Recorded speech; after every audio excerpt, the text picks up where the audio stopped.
Good morning. My name is Dr. Shabnam Khan. I am assistant professor in St. Thomas College, हुआबंदा Bhilai.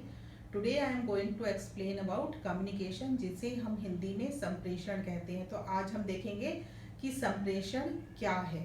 What is the meaning of संप्रेषण? Communication. What is communication? जो communication शब्द है वो Latin word के communis से बना हुआ है, जिसका मतलब होता है to make common. The term communication is derived from Latin word communis, which means common. Communication refers to exchange of information, ideas, facts, opinion, beliefs, feelings and attitudes through verbal or non-verbal means between two people or within a group of people. जब हम अपने ideas, feelings, thoughts, beliefs को किसी एक व्यक्ति या एक से अधिक व्यक्ति के साथ शेयर करते हैं, तब हम उसे कहते हैं संप्रेषण या फिर कम्युनिकेशन. अब हम देखेंगे कि चैनल्स कौन कौन से हैं जिसके थ्रू हम कम्युनिकेशन करते हैं. पहला है विजुअल चैनल, मतलब जिसको हम देख के जिससे कम्युनिकेशन होता है, जैसे कि जेस्चर हो गया, बॉडी लैंग्वेज हो गई, कोई पिक्चर देख के हमें कुछ कम्युनिकेट होता है, कोई मेल देख के, कोई लेटर देख के, कुछ रिटन मटेरियल देख के जो हमें कम्युनिकेशन होता है वो होता है visual channel. Then next is auditory channel. Auditory channel मतलब जब हमें कोई चीज़ सुनाई देती है और जिसे हम सुन के जिससे कम्युनिकेशन होता है वो होता है ऑडिटरी चैनल. जैसे कि हम एक दूसरे से बात करते हैं, या फिर हम टीवी में न्यूज़ देखते हैं, या क्लास में लेक्चर्स होते हैं, या कोई वॉइस मेल है, तो इसके थ्रू जो कम्युनिकेशन होता है वो होता है auditory channel. Then next is tactile channel. Tactile channel मतलब टच के थ्रू जो हमें कम्युनिकेशन होता है. जैसे कि हम कोई चीज़ को छू के बता सकते हैं कि ये लकड़ी है या ये एक एप्पल है, तो वो होता है tactile channel.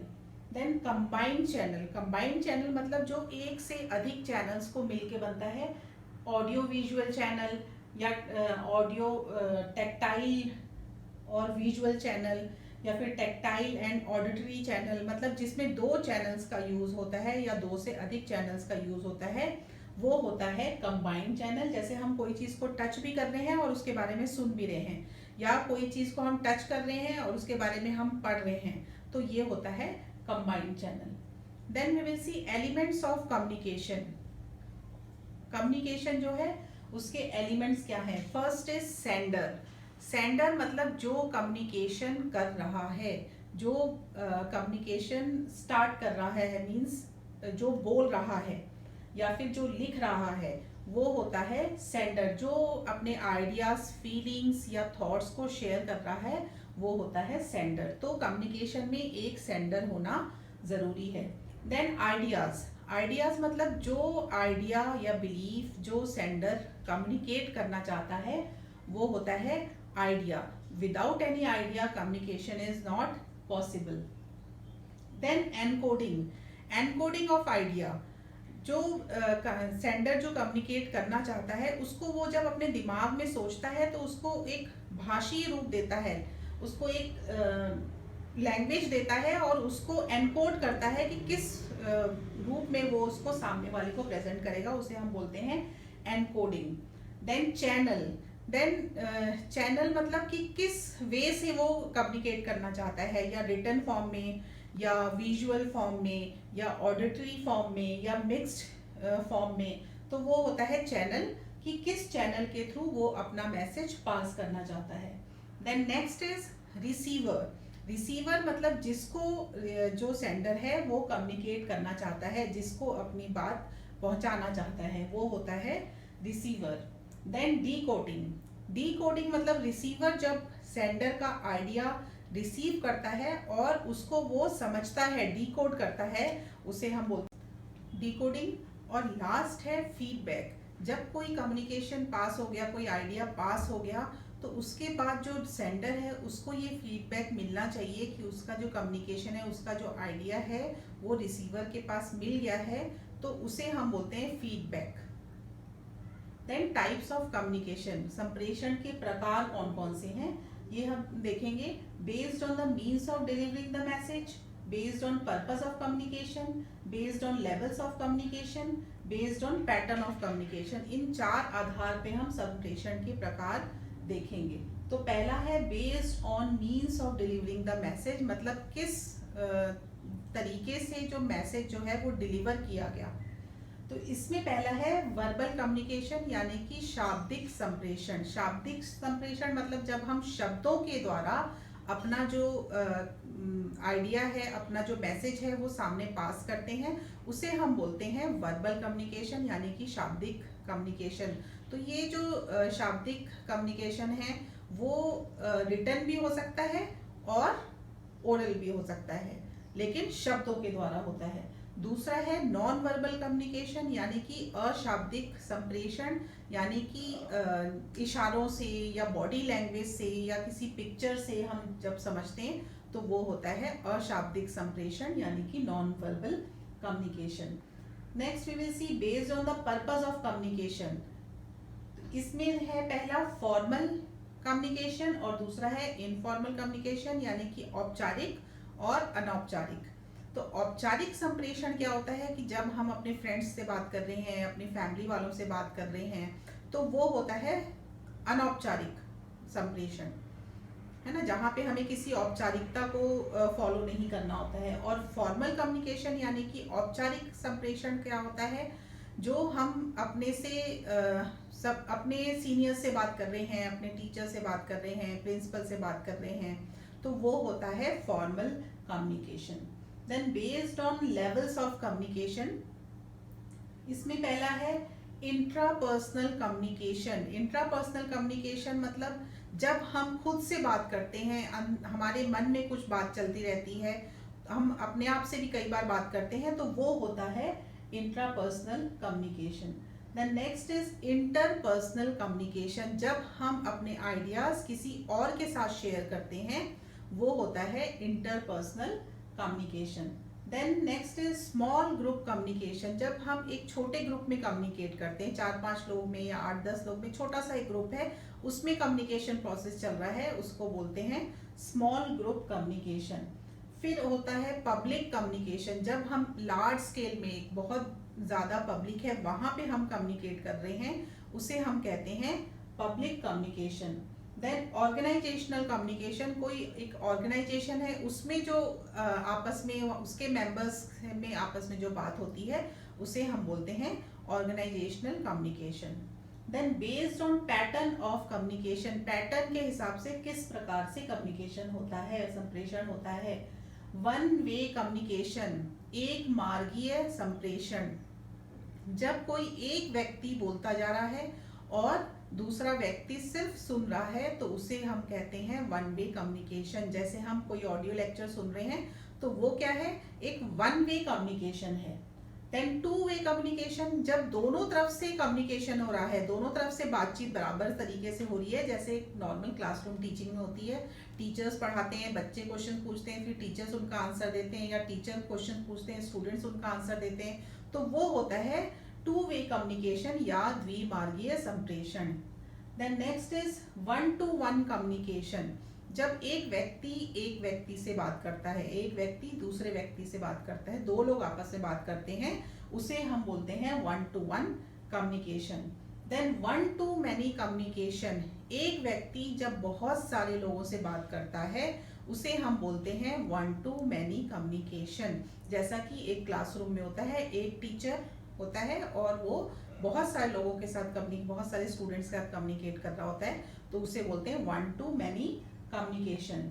Next is many to one communication, जहाँ पे बहुत सारे लोग मिलके एक व्यक्ति से बात कर रहे होते हैं, जैसा कि ज़्यादातर किस में होता है, जो कभी इंटरव्यूज में होता है। इंटरव्यू में एक इंटरव्यू का पैनल होता है, उसमें 5-6 लोग 7 लोग होते हैं, और उसमें वो एक व्यक्ति का इंटरव्यू ले रहे होते हैं, तो वो होता है मैनी टू वन कम्युनिकेशन, जहाँ बहुत सारे एक्सपर्ट्स एक इंटरव्यूई से बात कर रहे होते हैं।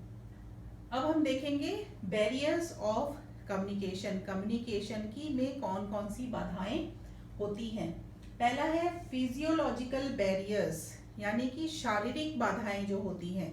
शारीरिक बाधाएं मतलब जैसे क्लासरूम में जैसे कोई बच्चा है, उसको दिखाई नहीं देता है ठीक से, या फिर वो चल नहीं पाता है ठीक से, या फिर उसको लिखने में प्रॉब्लम है, तो वो प्रॉपर उसमें कम्युनिकेशन नहीं हो पाता है, क्योंकि अगर ऐसे बच्चे को हमने क्लास, वो पीछे बैठा हुआ है क्लास में, आपने ब्लैक बोर्ड में क्या लिखा हुआ है उसको समझ में नहीं आ रहा है, तो वो आप जो बोल रहे हो वो उसको समझ में नहीं आ पाएगा। तो वो जो फिजिक्स से रिलेटेड होती है, शारीरिक क्षमताओं से रिलेटेड रहती है, वो होती है physiological barriers. Next is environmental barriers, पर्यावरण से संबंधित बाधाएं। पर्यावरण से संबंधित मतलब कक्षा कक्ष बाधाएं, जो क्लास में बाधाएं आ रही हैं, जैसे प्रॉपर लाइटिंग नहीं है, सीटिंग अरेंजमेंट प्रॉपर नहीं है, ओवर क्राउडेड क्लासरूम है, प्रॉपर वेंटिलेशन नहीं है, बहुत गर्मी लग रही है, लाइट नहीं है, फैन नहीं है, तो ये सब होता है environmental barriers. Next is psychological barriers. Psychological barriers में क्या चीज़ें आती हैं, जैसे कोई बच्चा बहुत स्ट्रेस्ड है, उसका किसी फ्रेंड के साथ झगड़ा हो गया, या घर में भाई बहन के साथ लड़ाई हो गई, या घर में कुछ ऐसा हो गया जिससे कि वो थोड़ा सा स्ट्रेस्ड है, तो ऐसी सिचुएशन में क्या होता है कि जो बच्चा होता है वो क्लास में ठीक से कंसंट्रेट नहीं कर पाता है, तो उसे हम बोलते हैं psychological barriers. Then social barriers. Social barriers मतलब सामाजिक बाधाएं, समाज से संबंधित जो बाधाएं होती, कई बार कुछ सामाजिक बिलीव्स ऐसे रहती हैं, थॉट्स ऐसे रहते हैं जो हमारे दिमाग में घर कर लेते हैं, और अगर उसके अगेंस्ट में जाके आपसे कोई कुछ कह रहा है तो हम उसको प्रॉपरली एक्सेप्ट नहीं कर पाते हैं, तो वो होता है सोशल बैरियर्स। फिर है कल्चरल बैरियर्स। कल्चरल बैरियर्स भी सामाजिक बाधाओं की तरह कल्चरल जो बाधाएं होती हैं, आपको किसी कल्चर से रिलेटेड आपके मन में पहले से ही कुछ बिलीव्स बैठे हुए हैं, कुछ आपने उसके बारे में, आपके दिमाग में कुछ चीज़ बैठी हुई है, और उसके अगेंस्ट कोई जाके आपको कुछ बोल रहा है, तो वहाँ पे वो आप उस चीज़ को एक्सेप्ट नहीं कर पाते हैं, तो वो होता है cultural barriers. Then next is semantic barriers. Semantic barriers जो होते हैं वो भाषा से संबंधित होती हैं, जिससे जैसे क्लास में जो टीचर है वो जो पढ़ा रहा है उसकी भाषा आपको समझ में नहीं आ रही है, या वो बहुत हाई लेवल की लैंग्वेज यूज़ कर रहे हैं तो आपको समझ में नहीं आ रही है, या फिर उनकी वॉइस क्लियर नहीं है, तो ये सब होती है semantic barriers. Next we will see methods to overcome barriers of communication. संप्रेषण की बाधाओं को हम किस तरीके से दूर कर सकते हैं। इसमें पहला है methods to overcome physiological barriers. Physiological मतलब शारीरिक बाधाएं हम किस तरीके से दूर करेंगे। जैसा मैंने बताया कि शारीरिक बाधाएं मतलब किसी बच्चे को दिख नहीं रहा है, वो पीछे बैठा है, किसी के पैर में प्रॉब्लम है, वो ठीक से बैठ नहीं पा रहा है, तो ये सब जो बाधाएं आप कैसे दूर करेंगे, जो बच्चों के लिए प्रॉपर सीटिंग अरेंजमेंट करेंगे। जिस बच्चे को ठीक से दिखाई नहीं दे रहा है उसको आप सामने बैठाएं, जो भी उन बच्चों की फिजिकल प्रॉब्लम्स हैं उनको दूर करने का प्रयास करेंगे। Then methods to overcome environmental barriers. Environmental barriers में हमने क्या देखा था कि प्रॉपर सीटिंग अरेंजमेंट नहीं है, प्रॉपर वेंटिलेशन नहीं है, ओवर क्राउडेड क्लासरूम्स हैं, तो ये सब बैरियर्स को हटाने के लिए हम क्या करेंगे, क्लास का जो एनवायरनमेंट है उसको वो सही रखेंगे। प्रॉपर सीटिंग अरेंजमेंट होना चाहिए, बहुत ज़्यादा ओवर क्राउडेड क्लासरूम नहीं होने चाहिए। अगर बहुत सारे बच्चे एक रूम में खचाखच भरे हुए हैं तो उसमें क्या होगा कि बच्चे लोग पढ़ाई में, क्लास में ज़्यादा अच्छे से कंसंट्रेट नहीं कर पाएंगे। फिर प्रॉपर वेंटिलेशन नहीं है और लाइट नहीं है, फैन नहीं है, तो बच्चों को गर्मी लग रही है, ठीक से दिखाई नहीं दे रहा है, क्लास में अंधेरा है, तो ये सब चीज़ों को दूर करने का प्रयास करेंगे। Then methods to overcome psychological barriers. Psychological barriers कैसे दूर करेंगे, बच्चों को के स्ट्रेस को कम करने की कोशिश करेंगे।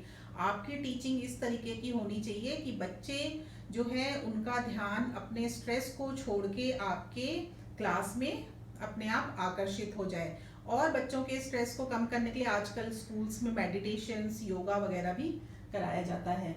Then methods to overcome social barriers and methods to overcome cultural barriers. तो सोशल एंड कल्चरल बैरियर्स जैसे मैंने बताया कि सोसाइटी या कल्चर से रिलेटेड कुछ बिलीव्स ऐसे होते हैं जो हम अपने मन में बैठा लेते हैं, और उसके अगेंस्ट अगर हमें कोई कुछ बोले तो उसे हम एक्सेप्ट नहीं करते हैं। तो एज अ टीचर आपको कोई भी ऐसे आइडियाज़ क्लास में पास नहीं करना चाहिए जो किसी भी सोसाइटी या कल्चर के अगेंस्ट हो। Then methods to overcome semantic barriers को दूर करने के लिए एक जो टीचर है उसको स्टूडेंट्स के लेवल में जाके लेवल में जाके कम्युनिकेशन करना चाहिए, पढ़ाना चाहिए।